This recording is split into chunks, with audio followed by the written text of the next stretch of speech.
let's look at the issue of the first thing I referenced was corruption causes apathy, right? Yes. Yes. So people distance themselves from makoinga baraka. Itolel tam man sakunda ndolul kay makoinga baraka. But then apathy was also created by corruption. So for example, I mean, there was corruption and people haven't seen themselves in government.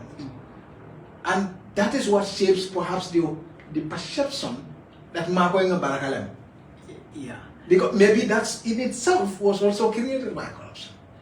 Yeah. So this mentality, of course, encourages corruption, but also was created by corruption.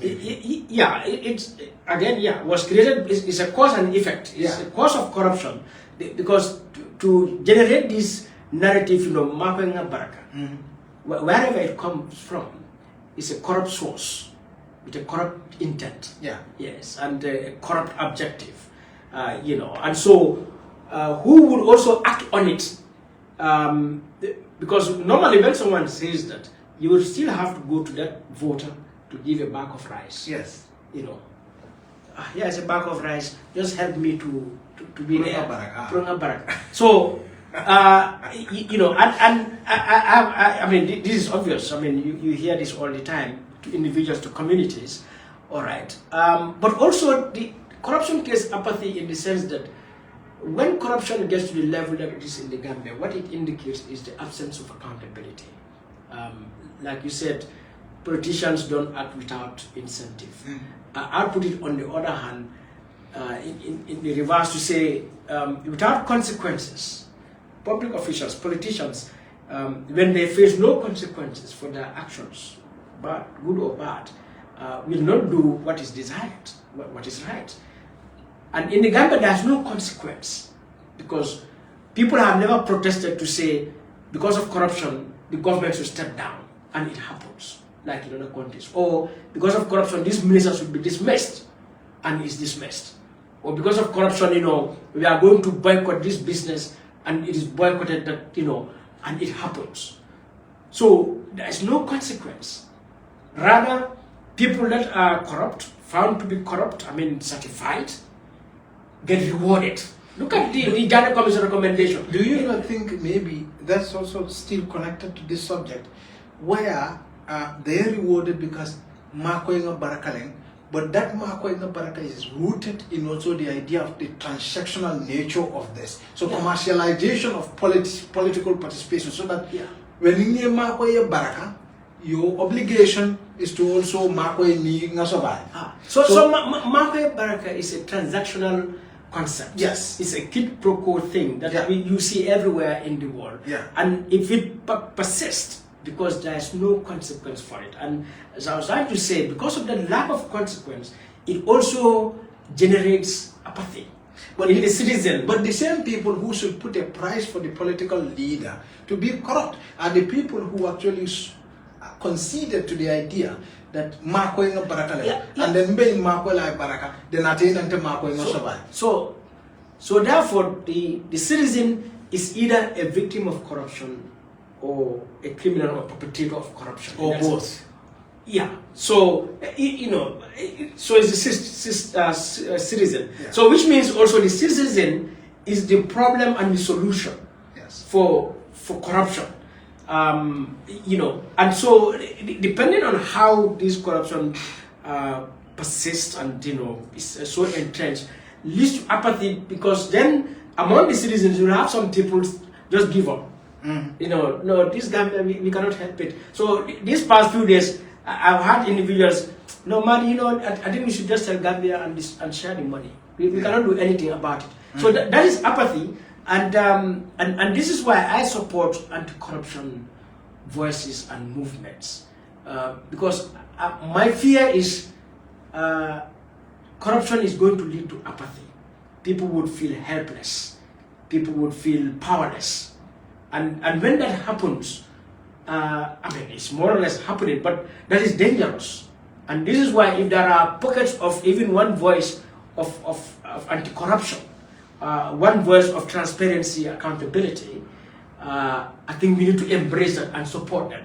And this is why I support Gala and you know, the Republic and Managan and all these journalists, activists who are supporting transparency and accountability and standing against corruption. I mean, so that apathy doesn't happen. I mean, imagine if you feel tired, that at the end of the day, look, I mean, I have produced how many stories, you know, what has happened? Nothing. So maybe I'll just give up. Well, you know. Do you not think, I mean, we look at it from the citizens' point of view, let's look at it also from the, so it's not in the interest of the citizens, but there's some sense also when you look at it, it's not in the interest of the authority, because authority is the sum total of power the citizens agreed to give to group of people they select to rule them, right? So in other words, it's not power to the people are the power, right? And so the power, which is the people, is the source of authority. Exactly. Now, if the authority now does not have the goodwill of those citizens, it does seem like it weakens authority also. Like, maybe not weaken, it may delegitimize. Exactly. That's the point I was trying to make. Yes. Because you have corrupt regimes that's for dangerous. decades. That's dangerous. Yes, it doesn't end well. I mean, the Arab Spring is a product of corruption. Yes, and even Jammeh's removal is a product of corruption, a consequence of corruption, and many examples. But then a corrupt regime can survive for long, you know. Yeah, but with a widespread public view or anger which is suppressed, that this is an illegitimate system, and it's looked at like an illegitimate system. You internalize or fantasize the idea of toppling it, even including using violent means. So this is why corruption, you know, is a threat to peace and stability. Because what does corruption do? It denies opportunities. It denies, you know, access. It takes away freedom, you know, because, you know, it takes away property. Because the limitations it brings, because whoever is corrupt wants to control in a certain way, by law or by practice, you know, and so that takes away freedom and every other thing. And so it generates, therefore, violations, abuses, and it creates, you know, which goes to create the poverty, the hardship, the high cost of living. I mean, why are Gambians going back way? It's because they are denied opportunities. They don't see opportunities. They live in hardship, and people have to find a way to survive. Survival is a human instinct, it's a natural instinct.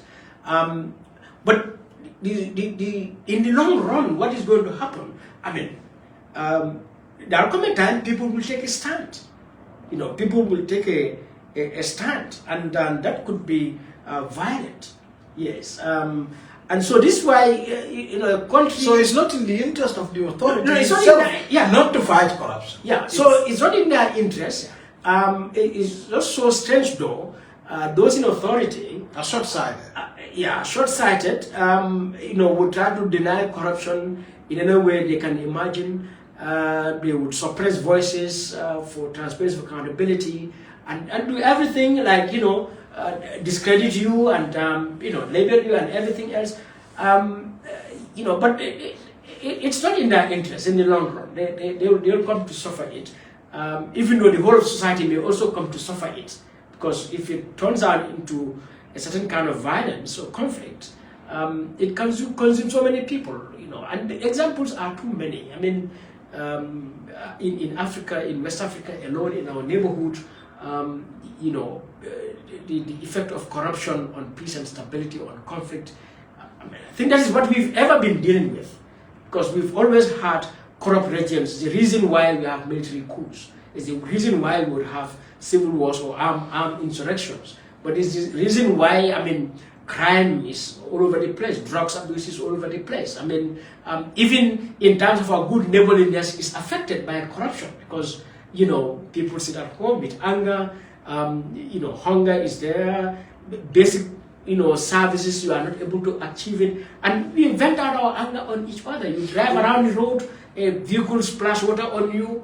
I mean, the road is not paved, and it should be paved. and you vent your anger on the driver and the driver, you know. So corruption, the impact, you know, it's huge. I mean, there's some sense. When I was working on the story of acute kidney injury back in the time, I have sat before parents whose babies do not even know their name. Like the baby, if a baby died a month old or 3 months or 1 year, they barely know their names. And you know, the lamentation, the sadness, and there's also some sense that you see, and all caused by corruption. There's also some sense you see that we're not as very religious or empathetic as we claim to be. It seems to be living under a facade, you know. I mean, you don't think that needs to also be interrogated? Yes, so corruption is also the disregard, the erosion of values. Values you will find in our culture, values you will find in our religions, even values in our laws. Values in our religions and cultures are called morals, moral values. Values in our laws, institutions are called ethical standards, you know. But you would see that corruption is a disregard of the ethical standards and the moral values of our society. And you know, in our case is fantastic. I mean, the hypocrisy, the contradiction. Because at the same time, because there's a mosque. People are going to the mosque. People are going to the church. Everybody is talking about Allah. Everybody, Allah Akbar. I mean, I was reading a story on a rape case where I was told when that happened at Gambia College that this person is so religious. He's always at the mosque. And you know, I had this experience having a chat with some European diplomats in one embassy event. And they happened to come from a government meeting from Quadrangular. And these are our major donors, And so in the conversation, but how did it go? And you know, what was it? And then one of the diplomats said, you know, the permanent secretary, they said they will do it, and said, Inshallah. And then these Europeans, they all laughed. And like, if you hear that, nothing's going to happen there. Even though that's a huge indictment. Yeah, so I, as a Gambian, I was there. When I felt embarrassed, you know, I mean, like, you know, but at the same time, anger. But like them also, I found it hilarious, like, you know, because the hypocrisy is so apparent, it's so glaring. I had a friend who told me, no, inshallah.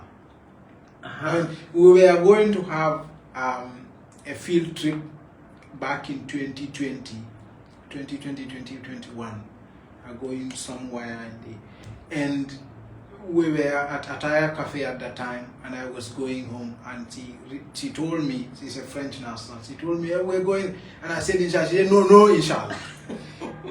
We are going at 10, no, inshallah. No, inshallah. Because, and I understand why she said it, because when people tell her, inshallah, they don't do it. They don't do it, yeah. Because inshallah has become an excuse for saying, well, Allah has not willed. I mean, you know, it's serious. I think it's serious. I mean, you know, I think we need to go back to, I mean, I don't know, you know, how to say rewrite our moral values or ethical standards that are all there. I mean, all of those ideas and concepts and guidelines, they exist in our culture and our religion about how to be, not about how, but to be honest, to be responsible. But something is fundamentally wrong, man. Yeah. For example, I told you about, we just spoke about the issue of AKI. Yeah. And you have 60-something babies murdered. Yeah. That to me is a mass murder. They were murdered. Yeah. They 66 people to die out of one situation, issue, that's mass murder. Yes, but nobody is outraged. Yeah. Nobody is angry. Nobody is doing anything. Right. People went to steal the mosque. Yeah. They go and pray. Yeah. They come. Yeah. They say inshallah. So Mustapha, that word you said. Yes. It's a very important word. Outrage. Yes. When people are not, when a person is not outraged at injustice, at dishonesty, at corruption, I think you are condoning it. You are supporting it. Yes, I mean, and that is this society, our lack of outrage. So meaning anything can go, anything is acceptable, and it explains the poverty, the backwardness, I mean, the situation in this country, not just from 2017 or 1994, but from 1965 to date. Our lack of being outraged. It questions, therefore, what values do we uphold? What values do we even know? So in journalism, there is this thing we call broken leg syndrome. That until you break your leg, you do not know how those who limp feels. Yeah. Now, and I was thinking about that, and in the context of these children who died, and I was saying, now think about your child, the baby, 2 months old or 3 months old, and you coming home to find that the baby, the kidney is dysfunctioned, the baby is in coma, and the lamentation, the sadness, and you take her to the hospital, and the pain, like, it's unbelievable, right? So one of them I spoke to told me he's still angry with himself because his girl asked him to buy Ebe for her. He didn't do it, and that was the last wish of the girl he didn't fulfill. And you know, Mr. Outrage is important because it puts in you the guilt that I have a duty and I failed my duty. But also it makes you understand what happened, the impact of it, and on the other person, and putting yourself in the shoe of the other person. So you see, when the Aki thing happened, we had a vigil at Westfield. Because when the news came out, I was at home, and you know, and I contacted some of the activists I know, including Frida, Omar, Baukara, and so on. Because I was sitting at home, and I read because I never heard of anything like AKI, kidney, you know, what kind of sickness is that? And when I read it, and that it damages the kidney. No, Mustapha, I sat down on my bed and I was thinking, if I have a stomach ache, how much discomfort and pain I have. And then to imagine a toddler, no idea whatsoever, a mother or a father, you know, feeling that I need to take care of my child, go to a pharmacy innocently, and you know, told that this is the medicine for that. Yeah. To come back and give that medicine to that baby girl, and the kidney immediately is damaged. Yeah. That instant pain. No, I felt guilty, like as if I was the guard, you know, to guard the Gambia. Yeah. Yes, that's what I felt that, and so this passed through me. And I felt no. But the president didn't seem outraged because he met everything just went. So, for example, you look at the amount of conflict of interest. I mean, even the state investigation categorized this as dangerous conflict of interest within the Medicine Control Agency. And the fact that the staff of that agency was the one who signed off on the drug that came to kill the children. I mean, and they did not need this at all. Like, they acted as nothing happened. And so, and maybe this is a conversation we'll have to have, because people need to understand these things, so that our society, you talked about authority, we've put people in authority to guard this society. So that when you say Ministry of Health, all right, the Medicines Control Agency or the Pharmacy Council, and so on, they are there to guard our society and economy in terms of our health. And when they drop that guard 1 minute, this is what could result. I mean, compare that to, or contrast it with the Russian oil thing. We also have the guardians of our economy.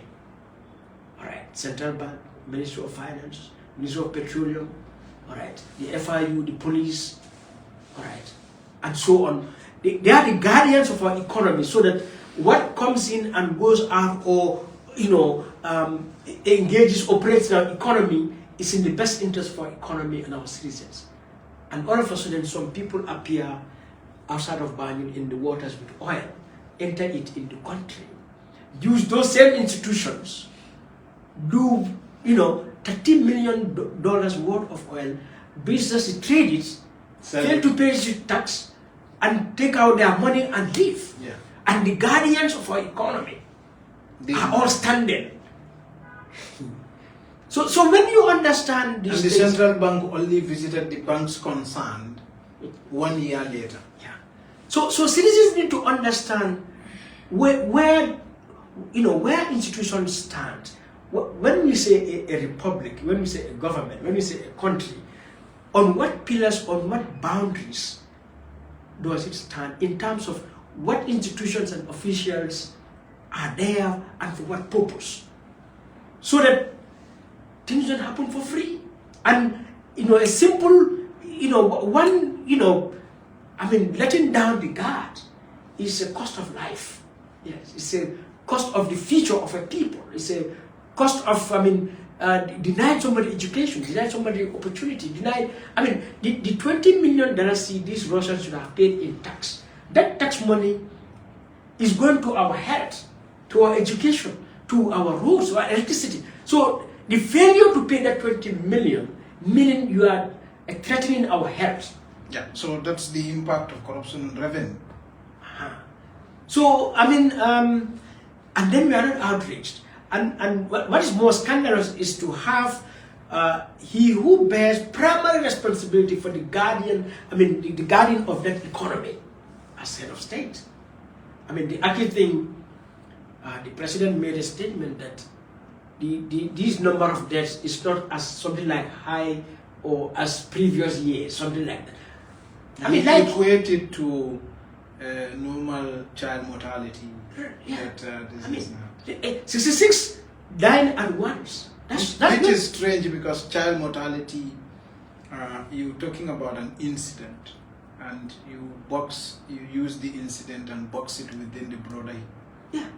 That has to do with the whole health system, yeah. But also a lot of other factors contribute to child mortality. People are child mortality every year. It happens as a result of many other things. Yes, but this is a one-off incident. Yeah, even the food pregnant women would eat, the exercises they would do, the chores they would do. It all can contribute. A lot this of is poison. This is poison. This is poison. A poison that was administered for profit. Yeah. But this is the problem, and which citizens need to recognize the lack of outrage in our president, but also the awareness, appreciation of the nature of things. Look at the statement about the Jammeh assets. Again, very unfortunate, because you cannot say, yes, I've been getting regular updates from the ministerial committee, and then we have this situation. What kind of updates are you came to know? Or that we are all outraged about the price at which the vehicles were sold. Yeah. But then these reports were handed to a government official. How comes we are outraged and the government official was not outraged? Yeah. Those are interesting. Interesting. Yeah, and there's also some sense with which you see, of course, corruption has impact on revenue. But again, also corruption has its own impact on the quality of infrastructure. So, for example, you see that roads may be built, they may just be given to some person with political connection who doesn't necessarily have the technical capacity. Yeah. Or like we see even under Jammeh, where he went into large-scale construction and he made billions for his friends. Yeah. And in the end, the debt skyrocketed. Yeah. And as they say, poverty is a policy choice. Yeah. That becomes the textbook definition of that. Yeah. So just yesterday too, I was having this conversation with someone. I said, anyone who is in road construction, infrastructure, they are built to last, and they are not built to last for 1 decade, 2 decades, 3 decades. Said, look at all the roads Jammeh built, and Jammeh was in office from 1994 to 2017. if you bring it to 2025 right now, it's like 30 years. But look at the Westfield Mandinaba Road, all right. You can realize the amount of road, I mean, money pumped into that road, and then the quality of that road itself as a structure, but also in terms of facilities, what a road should contain, a road in the middle of the city, you see huge inadequacy.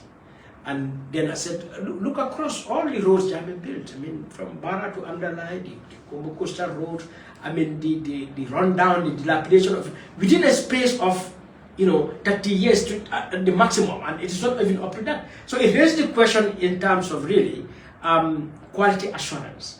How was this road procured in terms of who had the contract, how? And, therefore, the construction of it, everything about it, to the point that at the end of the day, this is the product. Possibility of kickbacks. Yeah, so that is what it indicates. So I said the last road that Jammeh did probably before he left, the Jaban Sukuta road going to Manila, I mean to Jambanjeli, for example. Said you look at that road.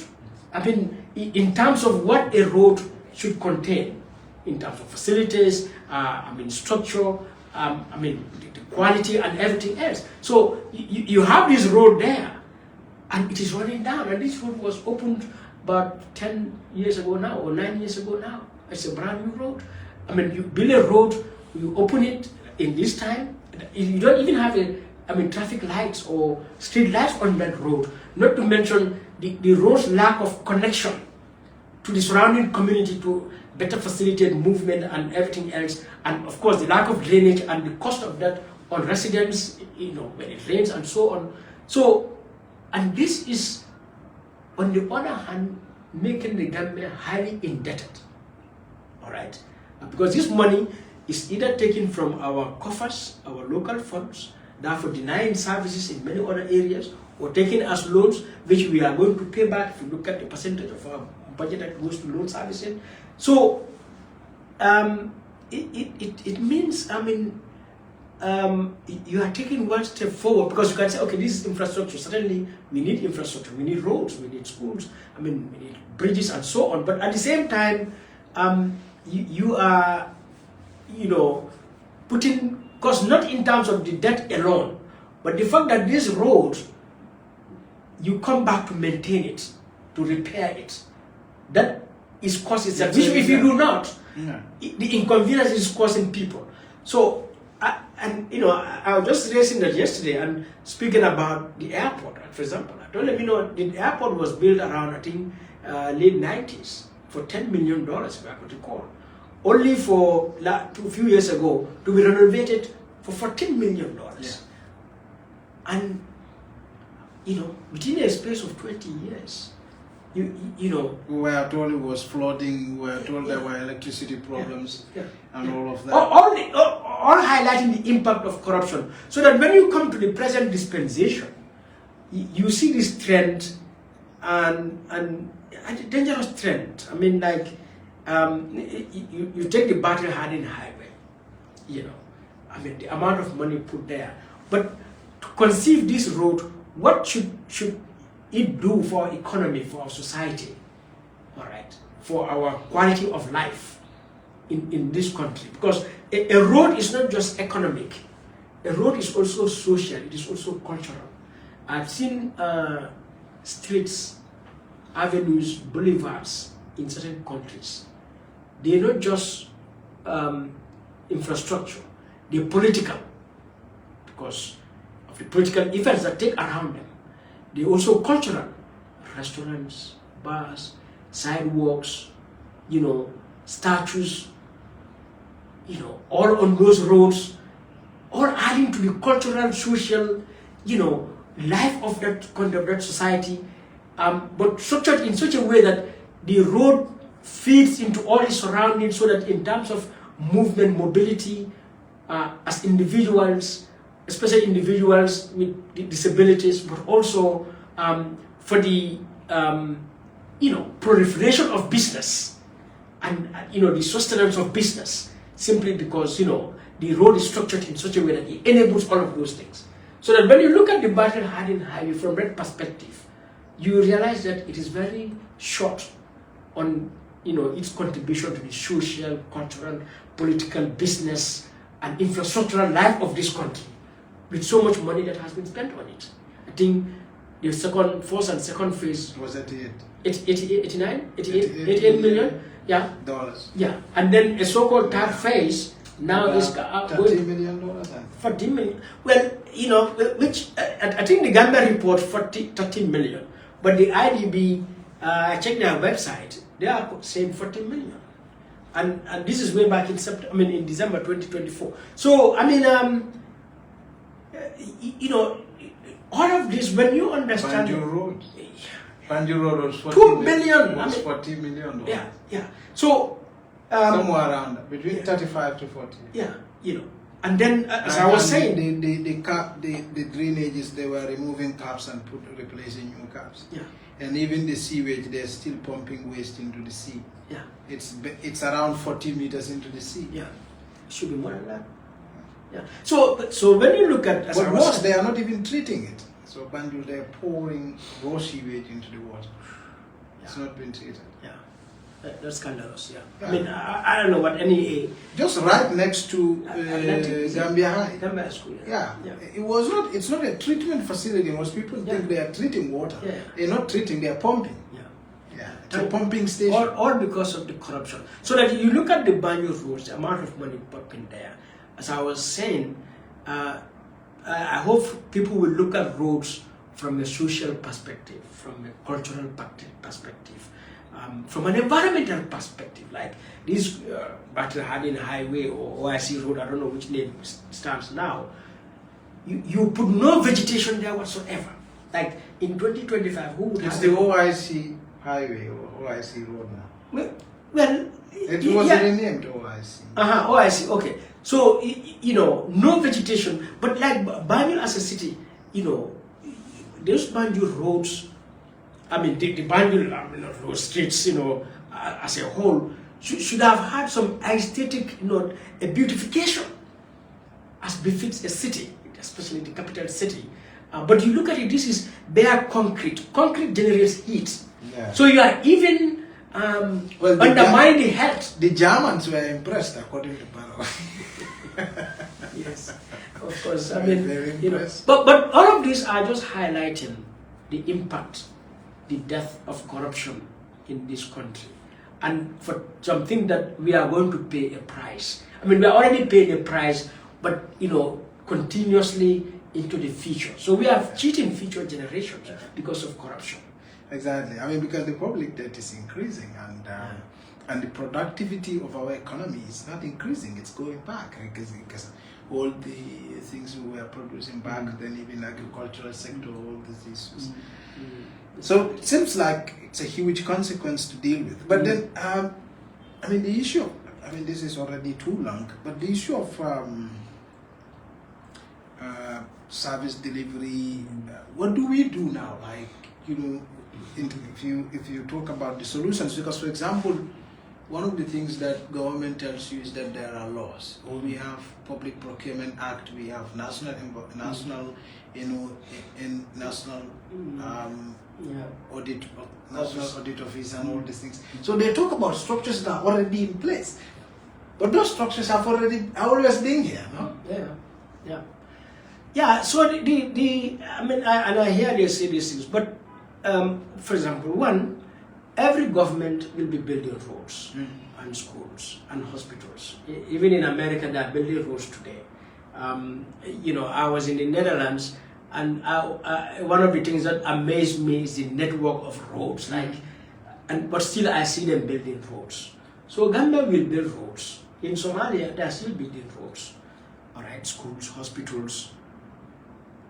So the act of building is not the issue, because probably that's the cheapest thing to do. You can go and take a loan, you can cut money from your budget and go and build a road. But as we are saying, it's about the quality of that road, the relevance of that road, the usefulness of that road, and so therefore the contribution of that infrastructure to the advancement of that society. Unfortunately, this is not what is happening in this country.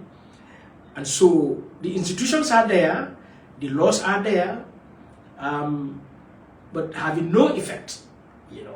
And now they said an anti-corruption commission is coming. I hope that will make a difference. We have a National Human Rights Commission, you know, a good initiative, and they've produced multiple recommendations that were either ignored or, you know, half-heartedly implemented. So we still have also procurement authority. We have GPPA, even though these things are coming out of councils and all these things. Central government, local government. So I think one government bears primary responsibility to make sure there is transparency and accountability, and there's adherence to the rule of law, so that abuse of office, corruption in whatever form is prevented, is detected and punished. That is their primary responsibility, and I guess they know that, but they are not doing it. So that it raises the question, therefore, what next? What do we do? What can we do? You know, and I think already some of these things are on the ground. We have the Republic, we have programs like this, but also we have groups like Gala, and we have the civil society and the rest of the media, and above all, we have political parties in terms of the opposition. And I think all of these combined are not doing enough. And of course, the rest of the citizenry are there. The Gala protest on Wednesday was massive, really, and was huge. But I would have thought it would have been even more. I mean, if people in the neighborhoods, you know, in our villages and towns, realize the damage, the impact of corruption on their lives and their futures, of their children and future generations, I think there's not any more important national calling or national imperative now for Gambians to rally around other than corruption. And the manifestation of this has already been shown, because since 2017, in fact since 1965, one issue I see all Gambians agree, even me and Lord Alliance are in the same candidate. You know, APRC and UDP are in the same candidate. NPP and, you know, I mean, UDP all agree. Everyone is talking about anti-corruption. All right? These Jammeh assets, everyone... Since we are talking about the solution now, I mean, the agreement is not in doubt. But the problem is, the people who agree are the people who now come to assume power and do something different. But shouldn't the conversation now be on getting clarity, like, what do we want? Like, of course, Barrow is already, it's sliding into the past, whether he admits it or likes it or not. He's going to end someday soon. Even if he gets the next term, he could lose the term that follows. But then after Barrow, like, what do you do? Like, how do you prepare for that? So I think that's a long call. I think right now, I mean, and, you know, again, you know, interesting. I was having an interesting conversation with someone yesterday. I said we need a corruption convergence. We have Ghana, we have Gambia Participate, we have Team Gumsabopa, like civil society organizations, we have Tango, but we have the media, we have political parties, and, you know, we have other non-state actors, whether they're in the business or traditional religious arena. I think there's no doubt, you know, even Dr. Ismail Assise and, you know, Hamad Ba and Adam Barrow try to deny corruption. I think deep down they recognize that corruption is infested in this country. So I think there should be a movement to a corruption convergence where we go and sit down on a national conference on corruption, that to salvage this country, to prevent conflict, I mean, to reverse this country from this trajectory and save ourselves. We need to sit down and, you know, I mean, even if it is merely to come with a declaration that at the end of the day, we have sat down on this, and the declaration to the president, to the speaker, or the National Assembly, that you as the legislature, you as the executive, we the people have sat down and here is our charter on corruption. But look, if you look at it, man, and do something. If you look at this country, I mean, you started EFSTH without much resources, right? I mean, we started Managan before that, we started the Republic now without much resources. But people there's so much want for resources, so much want for wealth in the Gambia. Like there's so much desire for primitive accumulation of wealth, even within the public officials. So that even if you ask them to go and buy a slippers, they will tell you we need to go and for a bank loan. Yeah, but there seems to be a similar desire in the ordinary people also, no? Yeah. No. I think I think we are in a cesspool right now. So everything and everyone is just dirty. Yeah, but then that's part of the problem. So, for example, but it is now a question of how do we cleanse ourselves, our society, our system, and so we can lament, we can go and protest like what we did, but we'll have to sit down strategically to look at, okay, how do we deal with this? Yes. Because we really have to protest. Is good. We have to lament it about it, and we have to be outraged about it. But then we'll have to come back to say, okay, practically now, how do we actually begin the change? Some can say, yeah, change the government. Next, vote this government out. But like you said, the ones who will come to replace, can be more corrupt. The ones the National Assembly members. I mean, people were complaining about it. I mean, the benefits, the vehicles, the land they've taken from. I mean, and these are from different political parties. Yeah. I mean, so clearly, it appears across our society there is no dedicated, strong attempt to confront corruption. You can say what the public is doing. Is it strong enough? Okay, but it is one. You can look at Ghana. Is it strong enough? One protest, one movement over there. All right, it's good, but is it strong enough? And so on. So we can point to those kinds of things. So I think, and this is why, speaking from the concept of Edward Francis Moore Center for Rights and Justice, when I conceived it, I said, I'm not an organization to be invited for a workshop. I'm not interested in a workshop or to become a conference meeting at Salado Karabaja Center or at State House, anywhere. I'm going on the offensive to challenge the narrative, the institutions, the officials. And things that matter. Yeah. But these are things that wouldn't be funded by the usual... So I have decided I'm going to suffer. I'm not going to get funded from, even invitation from the usual organizations, international or local. But maybe you should invest in a lot of fundraiser from ordinary people. So ultimately, I may have to rely on the ordinary Gambians, the $5 they will call the $10, and how much that can sustain, fine. But it is to say, I don't still see, after all the lamentation, after all the protest and so on, it's a real strategy, practical strategy to deal with this. Because you can draw a lot of options. Let's protest. Let investigative journalists expose the thing. Let's vote out this government. All right. But that may not change things.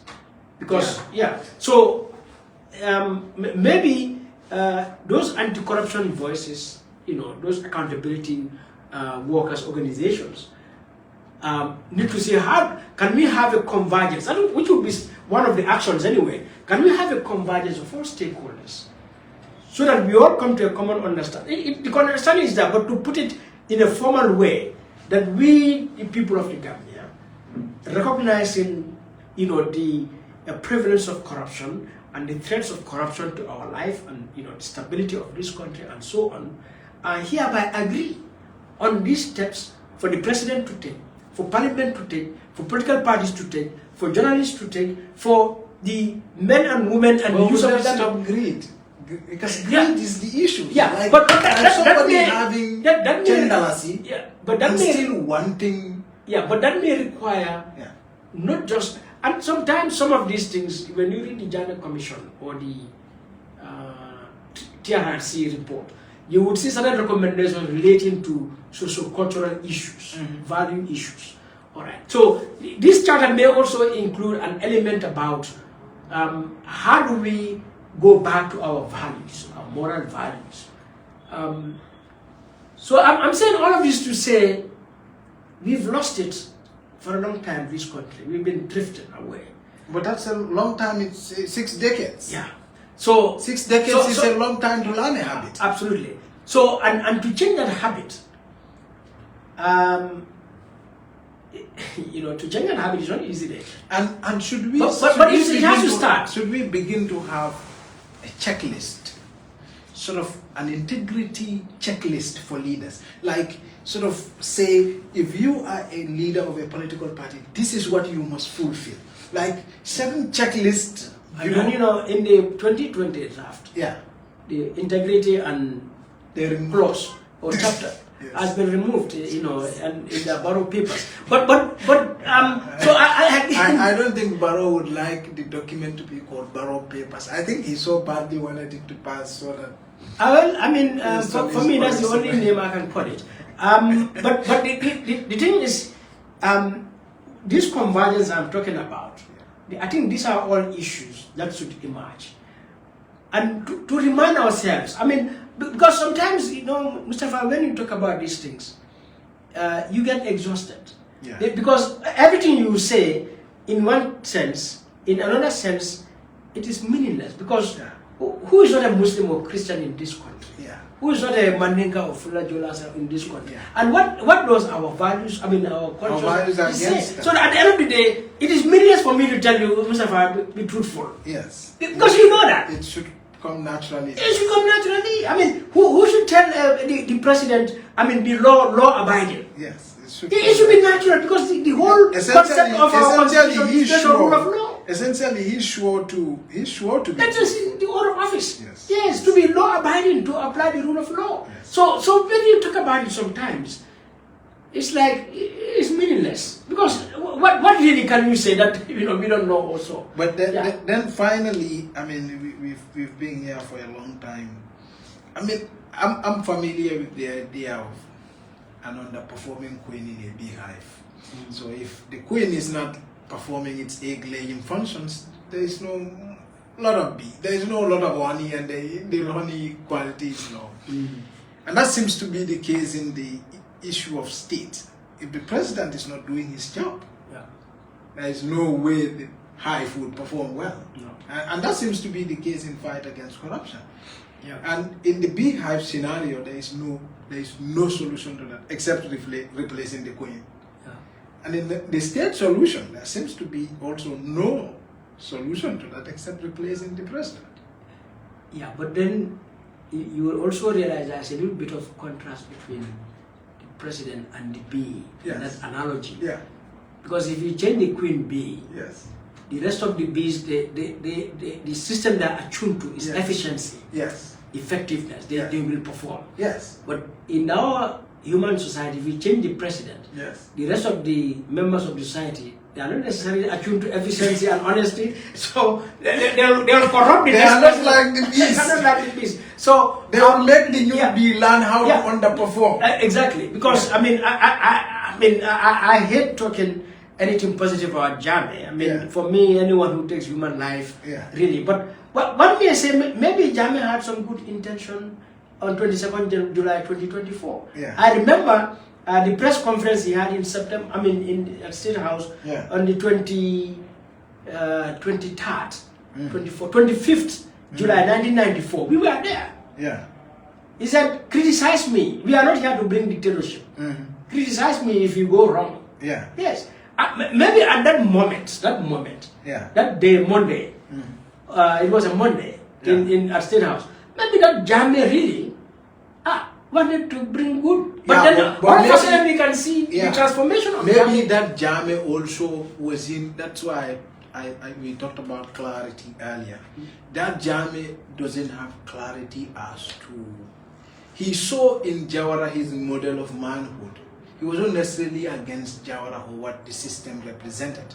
He was maybe angry at the fact that that system produced poverty, which he was. Yeah, but he really captured the system, the rotten system. On the He job, did, because yes. he said rampant corruption, flamboyant lifestyles. Yes. And we will bring in transparency, accountability, and probity. Yes. This is why he's catchword. But at that time, he was not. The So rampant corruption was against him. He was not a beneficiary. yes, which is fine because I mean he was a victim like the rest of Gambians of the corruption. Yeah. Now, the clarity Jammeh may not have had on that 25th July 1994 was systematically, institutionally, legally, with that framework. How do we combat corruption? How do we bring about good governance? As someone not a highly educated person, exposed person, he was just a lieutenant in the army and so on. He may not have that.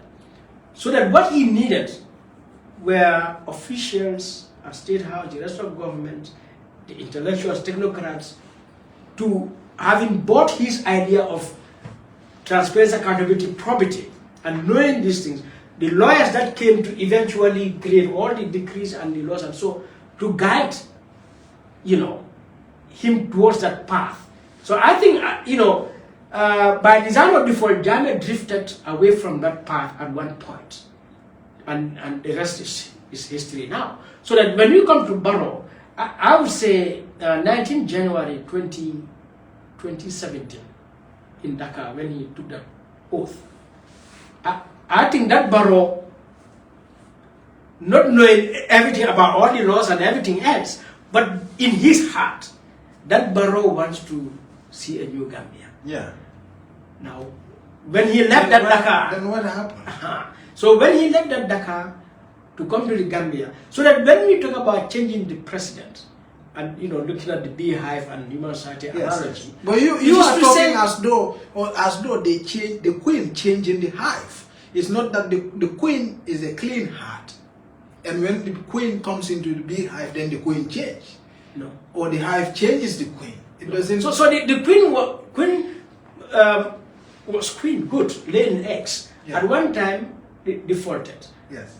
Not producing, and the bees removed. Yes.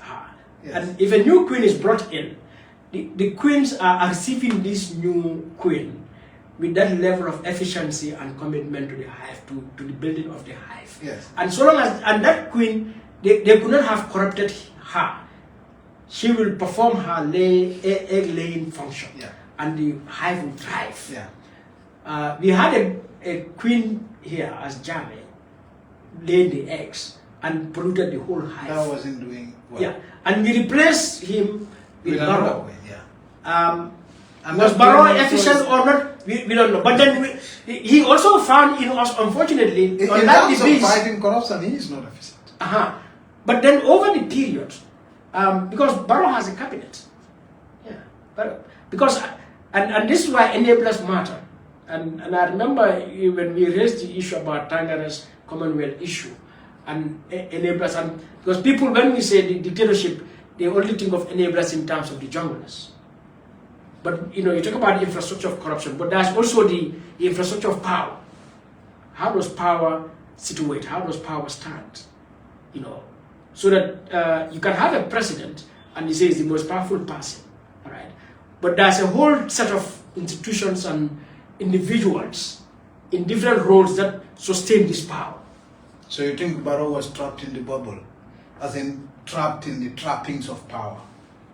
But he is a fine person. He was a kind heart, very humble, as we used to say. Well, I wouldn't say that, but the point is, he was part of the power structure. Two things, he can redirect that power structure, change that power structure by his leadership, of integrity, of character, of honesty, and so on, so that all the pillars of power would tune towards that. But at the same time, he can project a leadership that would only encourage all the other power structures also to comply, and so if they are corrupt, they all become corrupt. But it's not just the case of, capacity. Because that place has a lot of incentives to mess up the presidency. And if you come without clarity, you can easily be driven. And that's what they call the trappings of power. Yeah. Because the president is a very powerful position in the sense that the access to information you have, all right, the decisions that you make, the interactions that you make, when you put them all together, it gives you a certain level of advantage. And immediately you recognize the impact of your decision. And if you don't have character, if you don't have a certain level of awareness, understanding, and character here, not just integrity, but also in terms of humility, in terms of even your beliefs, religious, cultural beliefs, you can be bulldozed into something that really is what we have or see in Barrow now or in Jammeh, that you perpetuate corruption. All right. So so based on what you see, I mean, finally, because we spent too much time already. Yeah. Based on what you see, I mean, do you think that we are on course? Because you've talked about politicians and their interests, and you've talked about there are a lot of influences. I do a lot of cases where I had a water commanding called to investigate. So people bring ethnicity into anti-corruption, they bring religion into anti-corruption, they bring clan into anti-corruption, they bring as a way to promote, to defend corruption, and all this serves as a confusion, a layer, several layers of confusion. You've talked about the Yankuba political allegiances. You've spoken about the Yankuba, so all of a sudden everybody was insulting you, and all those things. So, and that tells you that that person who was insulted will certainly not hold Yankuba to account, even when Yankuba messed up. Right? So, I mean, and that same person is now talking about Barrow. In the same... The contradiction. The contradiction. So, yes, and you see that, I mean... Well, I think, having said all that we've said, we'll have to end up at one point who bears primary responsibility and who could become the greatest victim of this. And one can say even beneficiary, because at the end of the day, as president, you can emerge as the richest person in town. I mean, imagine Jammeh, all that he had. I mean, he practically was the richest Gambian. So, but at the same time, also, it appears he's the biggest victim now. So that what one can say is that Mr. Barrow needs personal reflection of his purpose, of the position he holds,